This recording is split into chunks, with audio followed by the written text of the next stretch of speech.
As I stepped out of the car and onto the crumbling asphalt, the fog swirled around me like a living entity, tendrils curling around my ankles.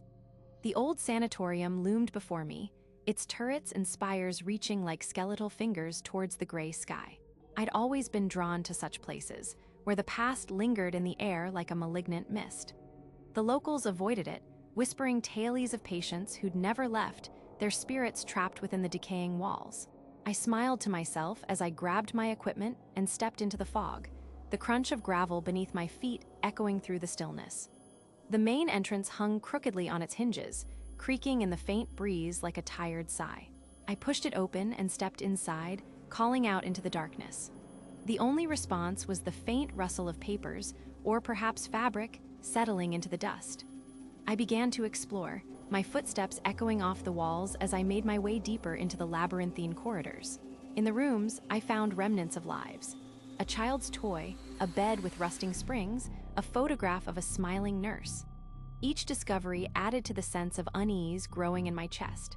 It was as if I was being watched, not just by the empty eyes of the portraits on the walls, but by something more. I started to feel a presence around me, a cold draft that seemed to follow me from room to room. And then I found the records.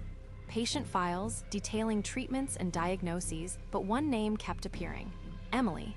A young girl admitted for night terrors who had never been discharged. I felt a shiver run down my spine as I read the last entry, the doctor's handwriting growing more erratic, the words, "I can hear her too," scrawled in the margin. Suddenly, the fog outside seemed to press against the windows, the glass rattling ominously. I turned to leave, but it was too late. The creaking had stopped, the sighing had stopped, and I was not alone.